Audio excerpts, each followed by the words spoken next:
अस्सलाम वालेकुम dear viewers, welcome to Wisdom Mathsist. तो हमने स्टार्ट किया था यूनिट नंबर 3 जिसमें हमने सेट्स की वेन डायग्राम्स को डिटेल में पढ़ा था, जिसमें हमने 2 सेट्स और 3 सेट्स के रिलेशनशिप्स पढ़े थे, उनको बनाने का तरीका समझा था। अब वही सारे कॉन्सेप्ट्स हमने अब अपनी एक्सरसाइज के ऊपर अप्लाई करने हैं। आज हम स्टार्ट करेंगे एक्सरसाइज नंबर 3.1 और इस एक्सरसाइज में आपके पास वेन डायग्राम्स गिवन होंगी, आपने उसको शेड करना होगा या फिर आपने वो वेन डायग्राम्स खुद से बनानी होंगी। आपको सेट्स गिवन होंगी, आपने वेन डायग्राम्स बनानी होंगी और फिर उनको शेड करना होगा। तो अगर आपने लास्ट वीडियो बहुत अच्छे से देखी है, समझी है, उसकी प्रैक्टिस की है, तो आपको सेट्स बनाने में और उनकी शेडिंग करने में कोई भी इशू नहीं आएगा। तो वो आपके बेसिक कॉन्सेप्ट से पहले आप वो अच्छे से क्लियर करें और उसके बाद फिर 3.1 स्टार्ट करें। Okay, let's start. अब जो हमारा फर्स्ट क्वेश्चन है, इसमें हमने जो ये डायग्राम्स दी हुई हैं फोर टाइप्स की, जो हमारे पास डिफरेंट डायग्राम्स हैं, ये सारे डायग्राम्स हमने लास्ट वीडियो में डिस्कस की थी। हमने इनको शेड करना है अंडर विच ऑपरेशंस?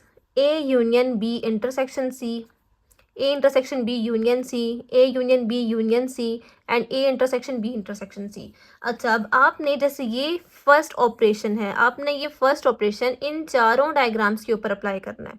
इन चारों डायग्राम्स को इस ऑपरेशन के अकॉर्डिंग शेड करना है। फिर नेक्स्ट ऑपरेशन है, तो इसके लिए भी आपने इन चारों डायग्राम्स को यूज़ करना है। थर्ड के लिए भी आपने चारों डायग्राम्स को यूज़ करना है और इसके लिए भी आपने चारों डायग्राम्स को यूज़ करना है। लेकिन मैं आपको समझाने के लिए, आपको कॉन्सेप्ट क्लियर करने के लिए मैंने सिर्फ एक डायग्राम के साथ एक ऑपरेशन को अप्लाई किया है। So let's start. ओके, अब हमारे पास जो फर्स्ट है ए बी और सी।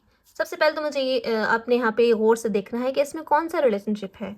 ए और सी ओवरलैप कर रहे हैं, सी और बी ओवरलैप कर रहे हैं, लेकिन ए और बी डिसजॉइंट हैं क्योंकि इनका आपस में कोई कनेक्शन नहीं है। तो अब हमने जब A union B intersection C को शेड करना है, तो जैसे हम जब सॉल्व करते हैं इस तरह के क्वेश्चंस को, पहले हम किस चीज़ को प्रेफर करते हैं? पहले हमने किस चीज़ को सॉल्व करना होता है? पहले हमने ब्रैकेट को सॉल्व करना होता है। ब्रैकेट हमारे पास है बी इंटरसेक्शन सी। अब हमने बी और सी का इंटरसेक्शन लेना है, इसका मतलब हमने बी और सी का कॉमन एरिया शेड करना है। तो बी और सी, इन दोनों का कॉमन एरिया कौन सा है? ये वाला जो इन दोनों के दरमियान में आ रहा है। तो जो ये बी और सी का कॉमन एरिया, ये हमने शेड कर लिया अच्छे से। अब नेक्स्ट में हमने इस कॉमन एरिया का यूनियन लेना है ए के साथ। अब जब हमने यूनियन में क्या पढ़ा था कि जिन भी दो चीज़ों का यूनियन लेना होता है, उसमें वो उन दोनों की होल फिगर्स को शेड करना होता है। तो जब हमने ए का इस ब्रैकेट के साथ यूनियन लेना है, इट मीन्स ए तो पूरा शेड होगा ही होगा क्योंकि ये तो यूनियन में है। जब यूनियन है तो ए पूरा शेड होगा, ए को हमने पूरा शेड कर देना है। अब जब आपने डबल शेडिंग करनी है, आपने एक ऑपरेशन शेड कर लिया और आपने नेक्स्ट ऑपरेशन को शेड करना है, तो आप थोड़ा सा डिफरेंट वे यूज़ करेंगे। जैसे यहाँ पे आपने फुल कलरिंग कर ली, अब यहाँ पे आप बेशक कोई शेप्स बना दें, लाइंस लगा लें, एज यू विश। अगर आप शेप्स बनाएं तो वो ज़्यादा बेहतर होगा। जैसे मैं यहाँ पे प्लस के निशान डाल रही हूँ, तो पूरा जो ए है उसमें हम ये प्लस के निशान डाल देंगे। तो ये हमारे पास ए जो है वो शेड हो गया। अब हमने इसका यूनियन लेना है इस ब्रैकेट के साथ, यानी कि जो इस ब्रैकेट का एरिया था उस पर भी हमने ये प्लस के निशान लगाने हैं। तो ये प्लस के निशान अब हमने कहाँ लगाने हैं? जो हमने पहले इसको शेड किया था। तो बी इंटरसेक्शन सी, ये जो ब्रैकेट का एरिया है वो तो ये वाला है, तो यहाँ पे हमने प्लस के निशान लगा दिए। अब हम ज़रा इसको डायग्राम के थ्रू किस तरह से बताएंगे कि जो एरिया हमने पूरा शेड किया वो हमारे पास था बी इंटरसेक्शन सी, और वो एरिया जिसमें हमारे पास प्लस का निशान आ रहा है। अब वो प्लस का निशान चाहे वो शेडेड है या फिर शेडेड नहीं है, लेकिन जिसके अंदर सिर्फ ये एडिशन का निशान आ रहा है, एडिशन का साइन आ रहा है, तो वो हमारे पास A union B intersection C के दरमियान लाई करेगा। ओके, अब हम नेक्स्ट देखते हैं A intersection B union C. अब यहाँ पे हमारे पास ब्रैकेट में है बी यूनियन सी, तो हमने बी और सी के दोनों सेट्स को पूरा पूरा शेड करना है। बी भी होल शेड होगा और सी भी होल शेड होगा, यानी कि बी का भी पूरा एरिया शेड होगा। तो बी को भी हमने शेड कर दिया और हमने सी को भी शेड कर दिया। सी भी शेड हो गया और बी भी शेड हो गया। सी, क्योंकि ये पूरा सर्कल सी का सर्कल है, तो हमने इस पूरे सर्कल को भी शेड कर दिया। बी का पूरा सर्कल भी शेड कर दिया, बी की बाउंड्री तक और सी की बाउंड्री तक हमने शेड कर दिया। सी की बाउंड्री क्या है, ये सी का सर्कल सी की बाउंड्री है, बी का सर्कल बी की बाउंड्री है, हमने इन दोनों को शेड कर दिया। अब नेक्स्ट में हम यहाँ पे हम साथ साथ बता देते हैं कि जो हमने शेडिंग की है, जो सिंपल प्लेन शेडिंग की है, वो हमने बी यूनियन सी की शेडिंग की है। नेक्स्ट हमने क्या करना है, हमने ए का इंटरसेक्शन लेना है इस ब्रैकेट के साथ। इट मीन्स ये जो ब्रैकेट थी ये शेडेड थी, सिंपल शेडिंग जो थी जिसमें हमने सिंपल शेडिंग की है, फिल अप किया है इसको।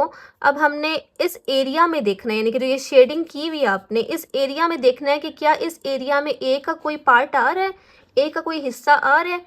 अगर इस शेडेड एरिया के अंदर अगर ए का कोई भी हिस्सा आ रहा है, ए का जितना भी पोर्शन आ रहा है, उस पर हम प्लस के निशान लगा देते हैं।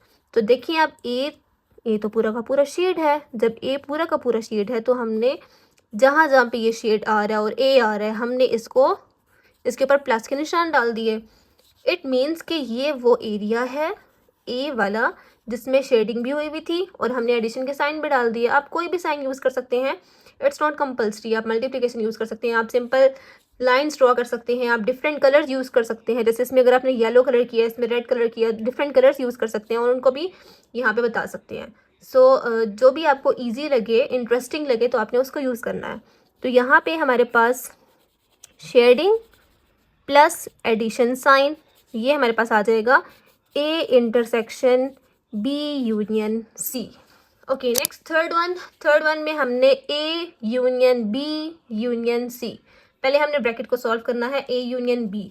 तो ब्रैकेट में हमारे पास ए और बी का यूनियन है। यूनियन में हमने क्या पढ़ा था कि जिन भी दो सेट्स का यूनियन होगा उन दोनों सेट्स को पूरा पूरा शेड करना है, उनकी बाउंड्री तक उनको फुल शेड कर देना है। तो ए और बी फुल शेड होंगे, जहाँ पे ए है उसको भी फुल शेड कर दें,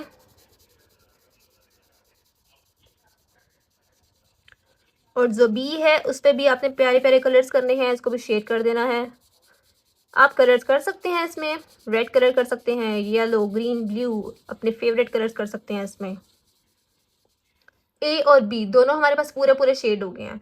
अब यहाँ पे हम पहले इसको ड्रॉ कर देते हैं ज़रा कि ये जो एडिशन इसमें जो ये शेडिंग एरिया है ये हमारे पास है ए यूनियन बी।